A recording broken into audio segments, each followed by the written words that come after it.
కొంచెం చూసుకోకుండా అలా పెట్టేశాను. అంటే తన నేమ్ మేము మా ఇన్నర్ సర్కిల్లో కూడా అలా పిలుచుకుంటాం. కాటేశాడు కదండి సార్ లైఫ్లో. ఓకే, ఒకసారి వాట్సాప్ చాట్ స్క్రీన్ షాట్ ఉంది, అది ఒకసారి ప్లే చేయండి. అందులో మీరు మెన్షన్ చేసింది ఏంటి అంటే అతను మీకు పెట్టినట్టున్నాడు బేసిక్గా ఈ డిస్ప్యూట్ అంతా వచ్చిన తర్వాత, మీ వ్యవహారం అంతా బయటకు వచ్చిన తర్వాత మిమ్మల్ని ఏదో రిక్వెస్ట్ చేస్తూ ఒకటి పెట్టినట్టున్నాడు. అందులో ఏంటంటే నేను పంపించిన మెసేజెస్ సార్. ఓకే, తన నుంచి రిప్లై ఏం లేదు.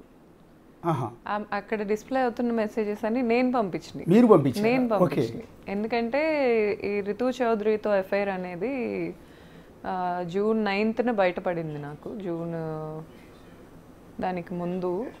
సో అప్పుడు అతను నాతో పెట్టుకున్న గొడవకి రితు గురించి నాతో చాలా సారీలు చెప్పించుకున్నాడు. ఇప్పుడు ఆగస్ట్లో చాట్లు చూస్తే అందులో మీకు అర్థమవుతుంది.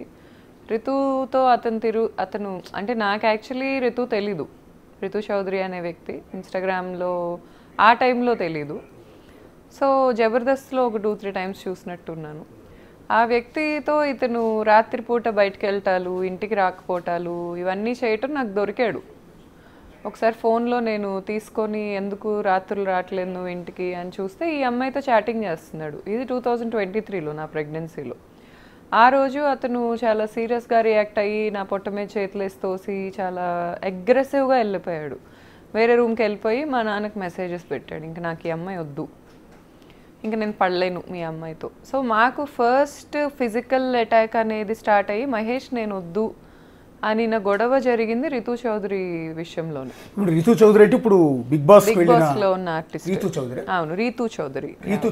రితు చౌదరి ఏమో మరి రితువా సార్? అంటే మేము ఆమె మీద ఇంతకు ముందు కూడా మేము ఒకటి టెలికాస్ట్ చేసాము. ఆమె భర్త శ్రీకాంత్ అనే వ్యక్తి ఆంధ్రప్రదేశ్లో ఉన్న ఒక రాజకీయ పార్టీ అధికారంలో ఉన్నప్పుడు ఓకే ఈమె పేరు మీద అతని పేరు మీద మొత్తం దాదాపు 700 ఎకరాలు అక్రమ భూములన్నింటిని కూడా రిజిస్ట్రేషన్ చేయించుకున్నారు. వేల కోట్ల ఆస్తులు వీళ్ళ పేర్ల మీద ఉన్నాయి, బినామీలుగా ఉన్నారు.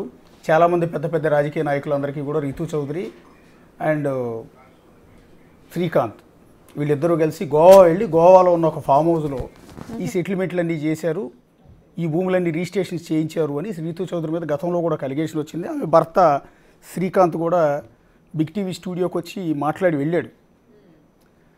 తర్వాత రితు చౌదరిని కూడా సంప్రదించాం కానీ ఆమె పెద్దగా రాలేదు. సో ఇప్పుడు బిగ్ బాస్కి కూడా వెళ్ళారు ఆవిడ. ఈ అలిగేషన్ తర్వాత ఒక విధంగా బిగ్ బాస్కి వెళ్ళడానికి కారణం కూడా ఆమె మీద వచ్చిన 700 కోట్ల భూ స్కామ్కు సంబంధించిన వివాదం వచ్చిన తర్వాత రితు చౌదరి ఎవరో జనానికి తెలిసింది. అంతకుముందు మీరు చెప్పినట్టు జబర్దస్త్ గురించో సోషల్ మీడియా వల్ల ఆవిడ పాపులర్ కాల. 700 కోట్ల అక్రమ ఆస్తులకు సంబంధించి మేము ప్రసారం చేసిన కథనం ఇష్యూ ఇదంతా హైలైట్ కావటం, సెన్సేషన్ అవటం, దాని ద్వారా బిగ్ బాస్కి ఆమె ఒక విధంగా సెలెక్ట్ అయిందేమో అనుకుంటున్నాను. దాని మీద ఇంతవరకు క్లారిటీ రాలా. ఆ తర్వాత శ్రీకాంత్ కూడా బయటికి రాలేదు, ఏమైపోయిందో కూడా తెలియదు, ఆ కేసు కూడా ఏమైందో తెలియదు. వీళ్ళ పేరుని రిజిస్ట్రేషన్ చేసిన సింగ్ అనే సబ్ రిజిస్టార్ని అరెస్ట్ చేశారు అక్కడ. ఆ తర్వాత అతని సంగతి ఏమైందో కూడా తెలియదు నిజానికి. సరే అదంతా పక్కన పెడదాం. ప్రస్తుతం ఆ రితు చౌదరి అండ్ మీ భర్త సినిమా హీరో ధర్మ మహేష్ వీళ్ళిద్దరూ కలిసి ఉన్న ఒక వీడియో కూడా సర్క్యులేట్ అవుతుంది సోషల్ మీడియాలో. ఒకసారి అది ప్లే చేయండి పీసీఆర్. ఇదేనా? ఇదే వీడియో. ఇప్పుడు అతను ధర్మ మహేష్, ఆమె రితు చౌదరి. ప్రస్తుతం బిగ్ బాస్లో ఉన్న రితు చౌదరి, రీసెంట్గా ఆంధ్రప్రదేశ్లో భూ కుంభకోణంలో ఆరోపణలు ఎదుర్కొన్న రితు చౌదరి ప్రస్తుతం బిగ్ బాస్లో, ప్రస్తుతం జరుగుతున్న బిగ్ బాస్లో నిన్న మొన్న నాగార్జున చివాట్లు కూడా పెట్టినట్టున్నాడు ఆవిడకి. ఆవిడ బిగ్ బాస్లో ఉన్న కొన్ని కారణాల వల్ల, కొన్ని ఘటనల వల్ల. సో ఆ రితు చౌదరి ప్రస్తుతం మన స్టూడియోలో ఉన్న గౌతమి చౌదరి భర్త ధర్మ మహేష్తో కలిసి ఉన్న వీడియో. ఎప్పటిదండి వీడియో ఇది?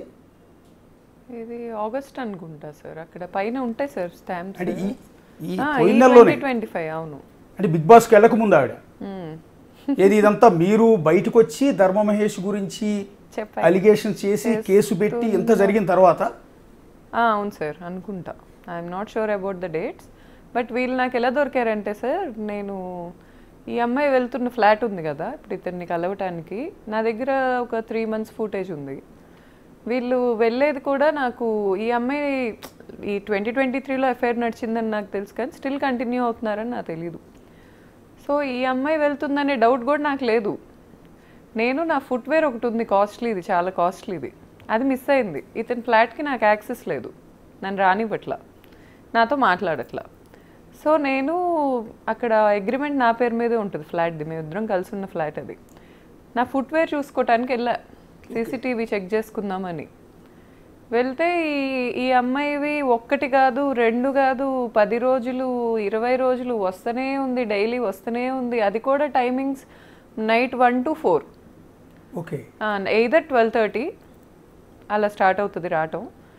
ఒక 4 hours 3 hours ఉంటుంది సార్, ఎక్కువ ఉండదు. మళ్ళీ వెళ్ళిపోతుంది. ఇతను ఏ అసిస్టెంట్లతో అయితే ఇతని అసిస్టెంట్లతో నన్ను తిట్టిస్తాడో భార్యని, అదే అసిస్టెంట్లని ఈ అమ్మాయికి బాడీ గార్డ్స్గా పెట్టి పంపిస్తూ ఉంటాడు. సో నేను కొంచెం ఎంక్వైరీ చేశాను అక్కడ స్టాఫ్ని, ఆ కమ్యూనిటీలో. వీళ్ళని పంపించేశారు కమ్యూనిటీ వాళ్ళు, ఓకే, పంపించేశారు ఇవన్నీ తెలుసుకొని. నేను అక్కడ ఉండననే వాళ్ళకి తెలీదు, ఫ్యామిలీ ఫ్లాట్ అనుకుంటారు మాది. నేను ఎంక్వైరీ చేస్తే వాళ్ళు ఏమన్నారంటే బ్లాక్ వెన్యూ కార్లో వస్తుంది మేడం ఆమె, బ్లాక్ వెన్యూ కార్ ఆవిడది, నెంబర్ కూడా ఉంది నా దగ్గర, నోట్ చేసుకున్నా. ఆ ఫుటేజెస్ కూడా ఉన్నాయి. రాత్రులే వస్తుంది, అర్ధరాత్రులు. సార్ కింద ఉండే స్టాఫ్ ఏం చెప్పారంటే మేడం వచ్చింది నోట్ చేయకూడదు, నోట్ చేస్తే ఊరుకో అని బెదిరించారు. ఓకే, మేడం చాలా సెలబ్రిటీ, మేడంని నోట్ చేయకూడదు, మేడం సార్కి పర్సనల్, పంపించాలి అని చెప్పారు. నేను డిస్టర్బ్ అయ్యా, అంటే నాకు అయిన డిస్టర్బెన్సెస్లో ఇది ఒకటి.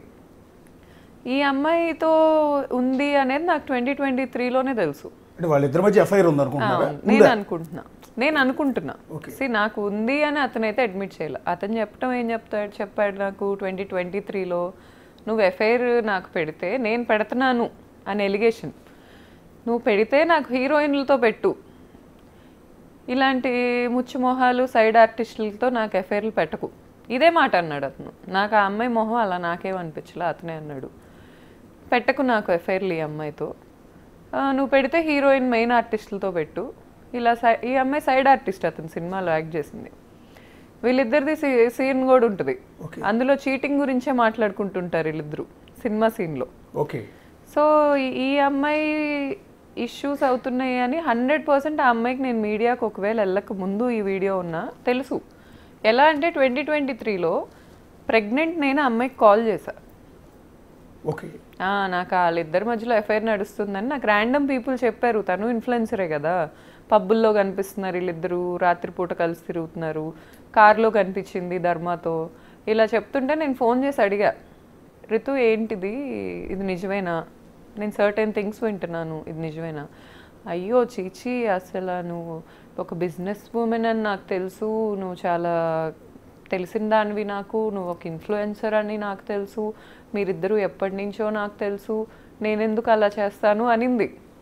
నేను నమ్మేశా, ఇతన్నే నేను పట్టుకోలేకపోయా ఆ టైంలో, ఆ అమ్మాయిని నమ్మేసిన తర్వాత స్లోగా నాకు అసలు ఎప్పుడైతే ఈ అమ్మాయితో ఫ్రెండ్షిప్ స్టార్ట్ అయిందో సార్, ఖచ్చితంగా ఏదో అలవాటు చేసింది ఆ అబ్బాయికి. అయితే నాకు అనిపించింది, ఒక వైఫ్కే అర్థమవుతుంది హస్బెండ్ ఎలా ప్యాటర్న్స్ మారుతున్నాయి, హస్బెండ్ నైట్ ఎప్పుడు రావట్లేదు, కొత్తగా ఈ హ్యాపీ డెంటల్ తింటాం ఒకటి, ఈ హ్యాపీ డెంటల్ ఎందుకు తింటున్నాడు, సర్టెన్ థింగ్స్ ఎందుకు కవర్ చేసుకుంటున్నాడు, ఇవన్నీ నాకు డౌట్లు వచ్చాయి. ఈ పాపకు ఆ ఫ్లాట్ ఇష్టం అనుకుంటా, మమ్మల్ని పంపించేసింది ఇతనితో చెప్పించి. ఇతనేమంటాడు, ఫ్లాట్కి ఆరా ఉండిద్దంట, ఆరా పేరు రితు చౌదరి ఏమో, ఫ్లాట్కి ఒక ఆరా ఉండిద్ది, నువ్వు వీడు వచ్చాక నాకు ఆరా పోయింది, మేము వెళ్ళిపోయాక ఇప్పుడు ఆరా ఉంది అతనికి. వాళ్ళ నైబర్స్ చెప్తారు సార్, అసలు